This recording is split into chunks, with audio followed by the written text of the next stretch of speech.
Right now on ABC 10 News at 4 o'clock, while San Diego County has over 60% of eligible people vaccinated, leaders say there is still work to be done. The new plan to bring the vaccine to you.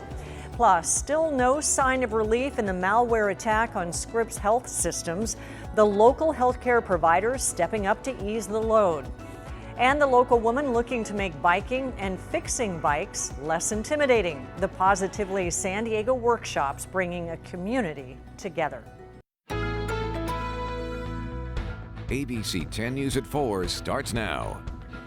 Local leaders say San Diego County is leading the way in the country with more than 60% of eligible people vaccinated, but there is still work to be done. Good afternoon. I'm Kimberly Hunt. ABC 10 News reporter Leah Pizzetti shows us how a new tool can now bring doses of groups of people who want it. County leaders are launching a new way to try to get people vaccinated. Mission Bay Resort already getting in on it. With this new plan, they come to you. Ignacio Sanchez works at San Diego Mission Bay Resort, and he says it's because of his job that he's now vaccinated.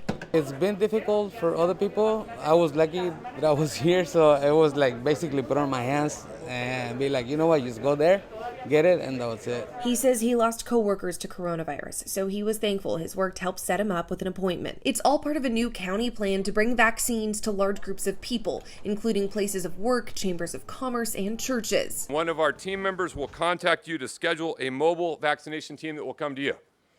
A pop-up type site. Chair Fletcher says this new push is because of a shift from what used to be. We all know that over the past 5 months, we've lived in a world where you could not get enough appointments. To the new reality, there are not as many people signing up for appointments now. As a county, we shift our mindset away from superstations and pods and into going into those areas where people traffic and make sure we make it as easy as possible to get vaccinated. Hoping if the county can bring vaccines to large groups of people, employees like Ignacio can return back to work with peace of mind. Being vaccinated, I don't know if we have any people come in and or not, but at least I know that I have it and I know that I'm preventing me from getting it. Leah Pizzetti, ABC 10 News. Leaders say they've already had a wide variety of companies sign up to bring vaccine sites to them, everything from Qualcomm to small businesses. And this is not the only way the county is making it easier to get vaccinated. They're extending hours at centers in Oceanside, Chula Vista, and El Cajon through 8 p.m. We have that information on how to sign up your group for a pop-up site on our website, 10news.com. Today marks 4 months since a Chula Vista mother and wife vanished. Detectives and search parties have looked for Maya Miliete across multiple communities. This is video of her family celebrating her 40th birthday this past Saturday at Fiesta Island. The family also held a rally outside the Chula Vista police station on Tuesday. They say they aren't giving up on Maya's case until she's home safely. And a former San Diego County Sheriff's deputy has pleaded guilty to 20 felony and misdemeanor charges involving sex acts with underage girls. 27-year-old Jalen Fleer was arrested last July after nearly a 4-month investigation. Fleer is expected to face between 10 and 12 years in state prison. Should the prosecution seek a longer sentence and persuade the judge that it should be more than 12 years warranted, Fleer would have the right to withdraw his guilty plea. Fleer remains out of custody pending his June 18th sentencing in Chula Vista. The public and the San Diego Police Department is weighing in on the department's proposed budget for the upcoming year. Local activists are calling for budget cuts. The city says it's not that simple. ABC 10 News reporter Marie Cornell has the details. Part of Mayor Todd Gloria's budget proposal includes a $19 million increase for the San Diego Police Department. Today, during the city's budget committee hearing, representatives from the police department laid out the reasons why they need this funding. They say they've been hit by the pandemic too. For instance, not getting money from overseeing events is hurting their bottom line, so they need the city to help make up that difference. They also say paying pensions is a big chunk of their budget. $15.1 million for obligated pension payments, $4.5 million allocation for non-discretionary expenditures. Examples include vehicle fleet expenses, fleet fuel, gas, electricity, etc. It's not about the pensions. It's not about, details about recruitment, vacancy rates, and those type of things. It's really about moving positions and functions out of the police department. Kiara Pena is a member of the Community Budget Alliance. She was among the many callers who weighed in during the hearing with her opinion about funding for the police. She believes the money should be reallocated to other projects and departments, suggesting that some police responsibilities should be reassigned. This year, instead of adding to an already bloated police budget, we really want to do that reimagining of public safety, funding alternatives to policing, community care, housing, equitable job opportunities, parks, and long-term programs like youth and young adult violence intervention programs. ABC 10 News reached out to Mayor Todd Gloria about the police funding concerns, and his office sent this statement over saying, quote, "Funding the police department aligns with the notion that police practices must evolve and still allows us to invest in our communities. With violence increasing in San Diego, I have proposed a sensible budget that will make our city safer." The council has until June to finalize the budget. Marie Cornell, ABC 10 News. You can stay on top of all of the latest changes with the city budget with the ABC 10 News mobile app. It is free in the App Store and Google Play.